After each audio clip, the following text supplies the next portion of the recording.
Hi, welcome back to another episode of Teddy Talk. I am joined today with Matthew Faulkner, who is one of our faculty in residence and also another faculty member here at San Jose State. I want to give this opportunity for Matthew to introduce himself, and I want to welcome him to Teddy Talks. How's it going, Teddy? Thank you so much for having me. So again, my name is Matthew. My good friends and family call me Matty, but I'm from a tiny beach town in North Carolina named Cape Carteret. I've spent some time. I've lived in Spain. I've lived in Miami. Now I've lived in San Jose. I'm a finance professor here. So I teach in the business school.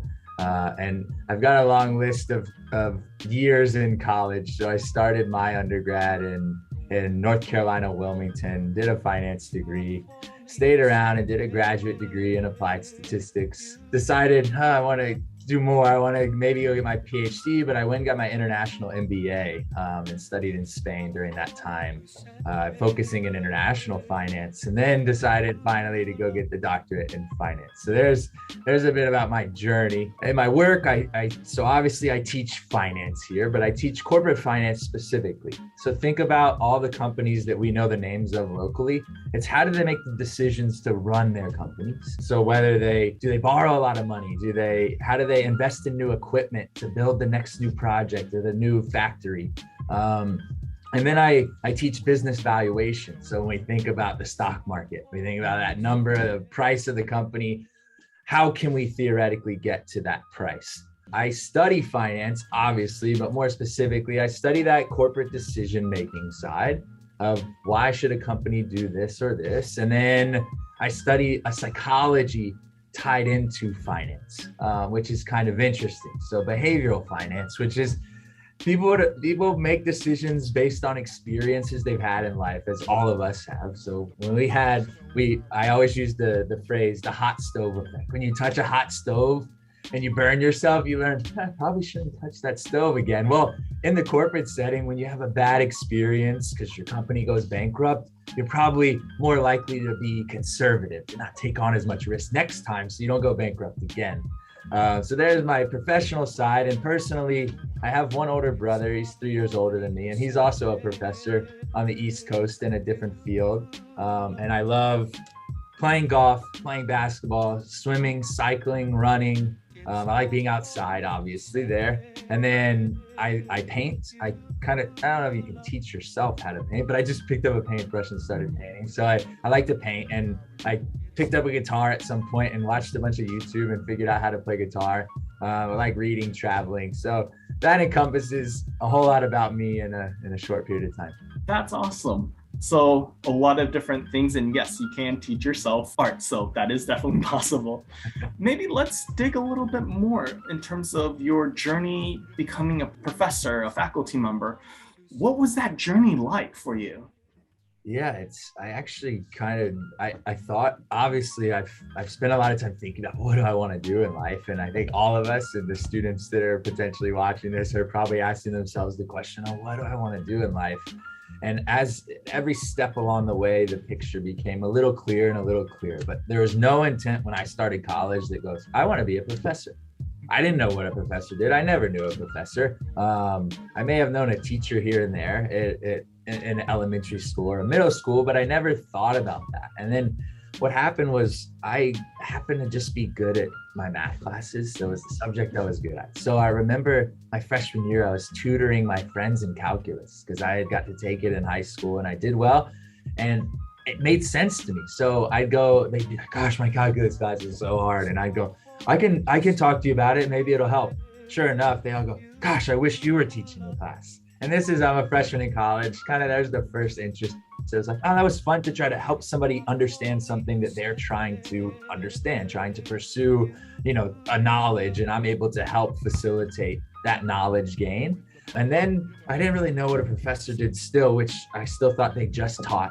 And apparently they do a lot more than that. And so finally, as I worked through, it was more toward my senior year when I was looking at grad school. I didn't know exactly what I wanted to do, but I talked to a psychology professor of mine, and he said, the lifestyle we have is awesome.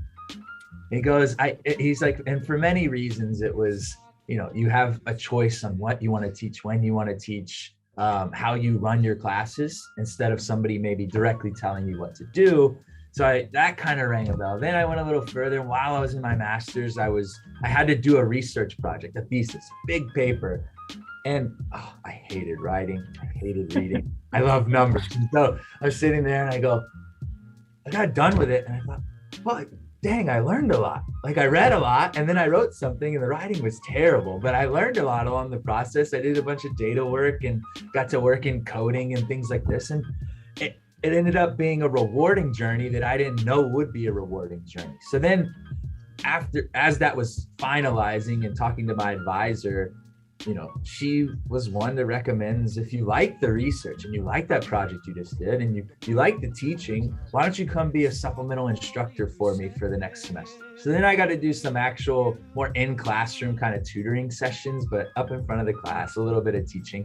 And she goes, that's what it's like to be a professor. You have to do research, you have to teach, and then you do service, which I was involved in undergrad. So I was like, okay, that makes sense. And all of a sudden it kind of started to align there. It goes like, that could be really cool. I love the teaching. I love trying to help people help themselves when they want to learn. And then I like the research. As much as I still don't enjoy reading and writing as much as I like to, I still enjoy the process of the learning that I get to do out of it. And then I love the service and being involved in initiatives like the faculty and residents. And that's kind of how I got here. That sounds awesome. So a full journey from finding your passion through interactions with your friends, from tutoring to then finding what's rewarding for you in some of the classes. And you also mentioned the faculty and residence program. Can you tell me a little bit more about the faculty and residence program and why did you choose to become a FAUR? Yeah, so I mean, the faculty and residence program, broadly speaking, is we're here to be a resource, a mentor, an advisor, something, anything that can help the students facilitate their growth and becoming, an intellectual, becoming a better citizen of the world, of the community. All these factors we're here as someone they can hopefully turn to for anything and everything, to ask for advice. We can try to point them in the right directions, provide the resources there. Why did I want to do this? So I just enjoy interacting with students.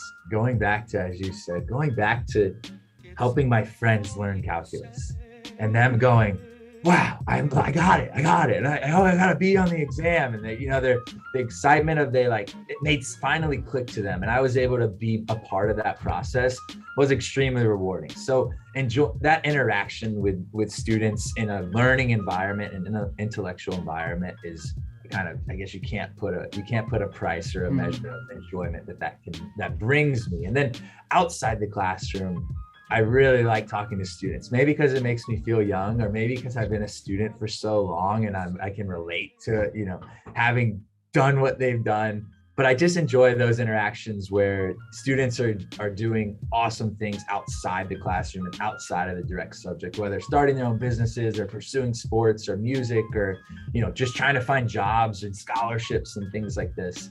So I guess ultimately I'd like to be a resource, an advisor, a mentor, and a support system for the students here at San Jose State in an additional capacity than what I can already do. I think the faculty and residence offers that in a very, very hands-on, meet the students where they are location. So lastly, I'd say the thing I enjoy doing, and again, I think the faculty and residence offers that opportunity, is challenge students to be the best versions of themselves, challenge them about what they want to do. What do they want to pursue? How are they pursuing them? Are they taking the steps that they need to get there? And asking those questions that gets to know somebody to then be able to be a better advisor or a better mentor. And ultimately seeing that success and the way they define their version of success and seeing them accomplish those things and work toward them is awesome. I like that, especially what you said about finding the best version of themselves and learning to ask those questions. So let's go along that same pathway. What kind of tips or advice can you give to our audience when it comes to finding ways to be the better version of themselves? How can they be successful here on this campus? Or let's start with campus first. Okay.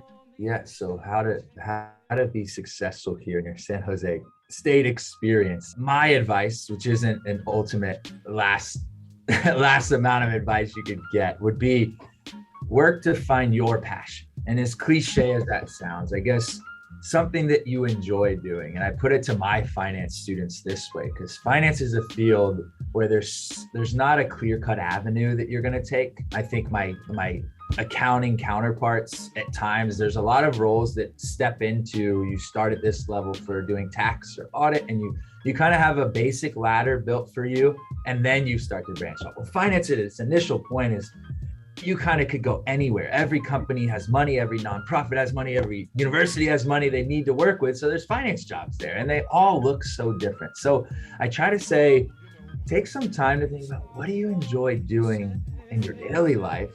And what is a role or a profession you could get in that could exacerbate or parallel that enjoyment? So the example I'd say, to try to give a tangible idea, is I tell my students, do you like puzzles? Like, who loves putting together puzzles? Like, finding all the pieces, they're all different.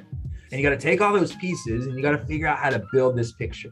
I say, if you love that idea and you love that in your personal life, that a financial analyst role might be great for you for analyzing companies, because you're trying to take information from government sources, from international settings, from tax settings, from the environment, the local environment they work in, from the information about who works at the company. And you're trying to build a picture based on all this information you have from all over the place. And so finding that passion, finding that something that you enjoy, hopefully that aligns with something that you personally like doing. I would say the second thing in terms of being successful here is to keep in mind the perspective that it's a big journey, right? You're in one stepping stone of an ultimate journey. And it's easy to get caught up in just right now and lose sight of the bigger picture of why you're here, what you're trying to accomplish, and where you want to go.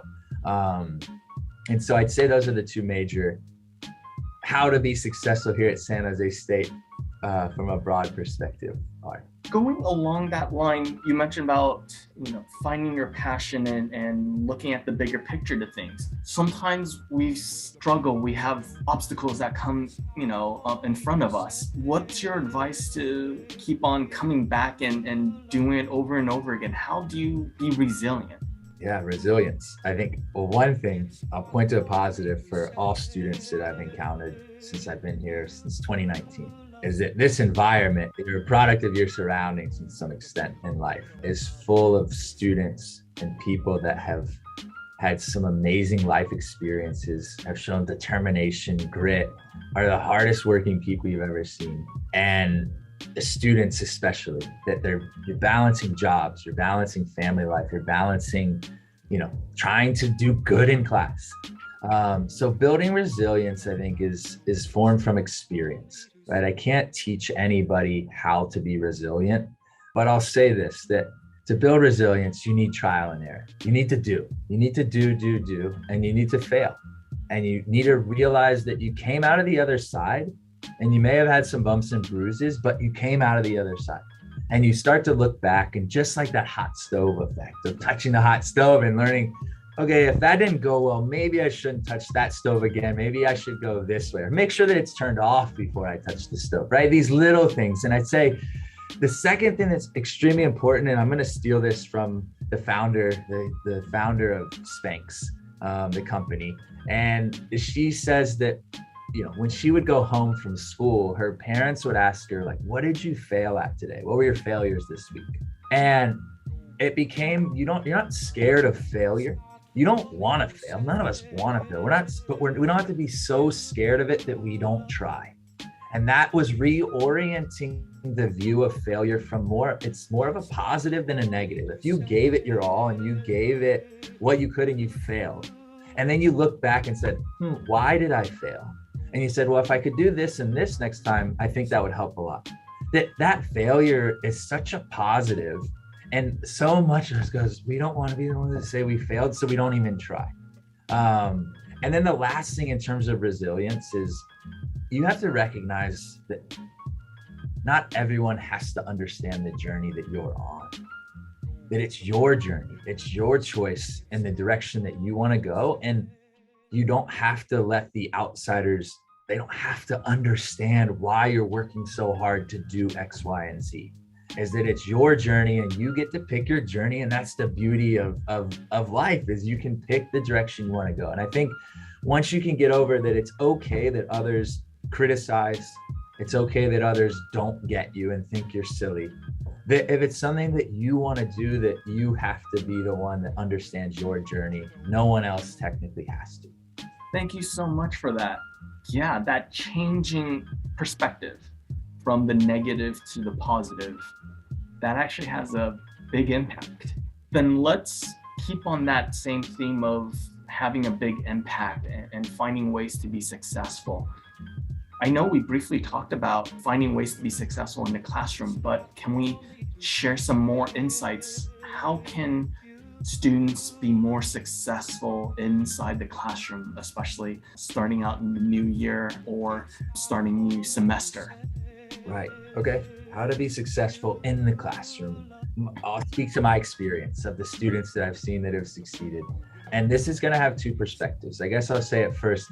If you're the first year, this is your first year in college out of high school or a gap year, more or less, you haven't been in this environment versus a transfer student that spent a couple of years doing some college classes. So your first year is, wow, there's so many new things, right? So usually the first thing you run into is so much autonomy. You're coming to live on campus, you're potentially away from home and family, and you're like, I can eat when I want, I can eat what I want, I can go where I want, I can do it. Yeah, there's this excitement of autonomy, which is great. It's part of a growing up and a learning process. With that, the second thing that you see a huge difference of the high school to college transition for those coming in as fresh are you usually go to class 5 days a week, 4 or 5 days a week. You see the professor for this class 4 or 5 days a week, every single week. And you come to college and you might have a class where you see the professor once a week is all you have class, a night class for 3 hours, or you see a Tuesday, Thursday, that's it, only twice a week. And all of a sudden you're not kind of always reiterating the points 5 days a week. So that leads me to this, what inside the classroom, I guess, leads to success would be showing up. Step one. If you're not there, it's really hard to learn. Unless you're extremely self-motivated self-learner, you can learn a ton without even going to class. But showing up's a big portion. The second one is showing up ready. So yeah, showing up is better than not showing up. Showing up ready is better than just showing up. So show up ready, meaning if there's a reading to do, just read it. Just spend the time to do something, to look at it so you know what's going on, so you can participate in the classroom. Because then that leads me to the third one. Ask a question or participate by giving an answer early in the semester. And here's why I say this is once you get over that little bit of fear or nervousness we get when we go, I gotta talk in front of my peers and I gotta talk in front of this professor that I just met. Once you get over that hump just a little bit, it becomes everything, like you're so much more comfortable to learn because you're comfortable with it. Goes, if I do need to ask a question, they don't bite my head off, they answer my question, right? It's like it's getting over, and then you realize that your other classmates had the same question and they were too nervous to ask, and everyone's sitting in the room going, we all have the same question, but no one will be willing to speak up. So but do it early in the semester to set that tone for yourself that it's okay if I speak up in this class when I need to. And the last one in terms of that builds on that again is realizing that it's better to get the answer wrong in the classroom seminar discussion setting than to get it wrong on the exam that influences your grade. So when I ask, what is, the value of this account if we invest this much money for this long at this rate, and you raise your hand and you try to do it and you say, I think it's this. And I go, that's not right. And ultimately we go, but wait, why? How'd you get there? And you're going to say, I did this, I did this, I did this. And I go, oh, but what about this point that we forgot? And we say, oh, put that in. Okay. Oh, now I got it right. Now, when you go to the exam, guaranteed that question is so easy for you. The studying outside of the class just became so much easier because you just solved the idea of failing, figuring out what you did wrong, so that then next time you do it, you succeed, which builds, it's like resilience in the classroom. I really like that. That's really awesome. And that's really good recommendations too. Let's switch gears. Maybe let's talk about what about outside of the classroom. You mentioned earlier about how do we connect we're in Silicon Valley. So how do we connect and how do we be successful outside of the classroom or inside the workplace? Yeah. Okay. So outside the classroom. So my tone's going to shift a little bit. I think that there's intellectual development that happens outside the classroom. So you're learning new things, but I'm going to focus a bit more on part of the reason you come to university is to build connections, to learn to critically think, to expose yourself to new ideas, new cultures, new subjects that you never would have thought about or never have been exposed to before. And it's a growth that happens socially, intellectually, right? And all these different dynamics. So the first step to succeed outside the classroom to me is the connection building. The people that you can meet here and have the experiences with can be lifelong friends, lifelong business associates, right? Lifelong people that you can count on in whatever aspect that you may grow and develop throughout your time. So the first thing, and as hard as this sounds, say hi to your hallmates. Most of you probably looking at this video living in the on-campus housing. Say hi to your hallmates, the people that are down the hall. Knock on their door and at the first week of class and say, "Hey, my name's Matthew. I'm from North Carolina. I live down the hall." And they're gonna and go get lunch together. Just meet the people you can meet. Secondly, do the same thing in the classroom. So at least start with the people around you. Just introduce yourself the first day. Be like, "Oh, are you in this class with Professor FAULKNER too? Heard he's hard," and have a discussion, right? And get something and do this with as many people as you can, because it does a lot of growth socially as well. It gives you the opportunity for connections to build, to study groups, to connections maybe that lead to jobs in the future, but also just a chance to get out of your shell and be able to introduce yourself to somebody to then prepare yourself for those future adventures you may have. The second way to kind of get involved is obvious to all the organizations that allow you to get involved. So whether that be the sports clubs or going to the rec center to play pickup basketball, the student organizations, whether it be from video games to the finance ones to the community service ones to fraternities, sororities, any of this involvement, I think is very important because it builds community.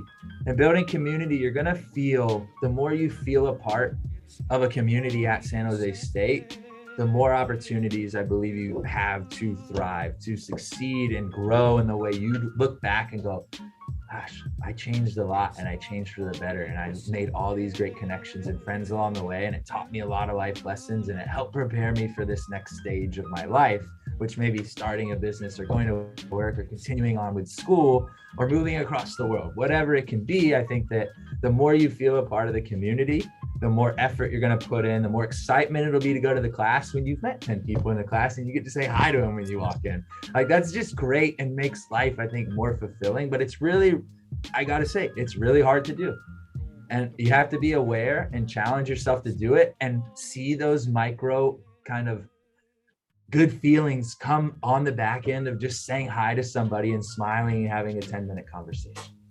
Speaking of conversations, if we have someone wants to come and talk to you more about whether it's finance, maybe finding a mentor, maybe learning more about what a FUR is, how would they get a hold of you? So obviously email's the straightforward and easiest way to keep track of, right? So MatthewFaulkner@sjsu.edu. I typically start there and then decide, let's meet in person for coffee. I've gone with many students talking about their business ideas with me to go have coffee. If it's a more formal, needs the office setting because they're talking about grades, they come into my office and we can have that more the personal conversations. If anyone watching this video can teach me how to use the newest social media stuff effectively and what it's all about and what you're supposed to do, you can contact me there. They can become the teacher, I become the student to something new like that. But I think starting point, obviously, email, then setting up the next meeting is the very easy way to get in touch with me and make sure that the contact does happen. Perfect. And we'll make sure we note Matthew's email in this video. Thank you very much, Matthew, for spending the time with us, getting to know you a little bit more. I know we appreciate the advice that you gave us, especially about resiliency, but also more importantly, it's okay to fail. I really like that piece. It's that changing of that opportunity, because I think if we break that barrier, whether it's inside the classroom, being able to raise your hand and ask a question and not answering the question right, but finding how that process is. So next time when I see it in the classroom, in a test, or in the workplace, I'm able to overcome some of those. I really appreciated that, and we'll make sure we share your information with the students if they want to talk to you more about anything else that they want to seek. So thank you for this opportunity. Thank you for taking time with us. Thank you so much. Great. Thank you so much, Teddy. It's been a pleasure.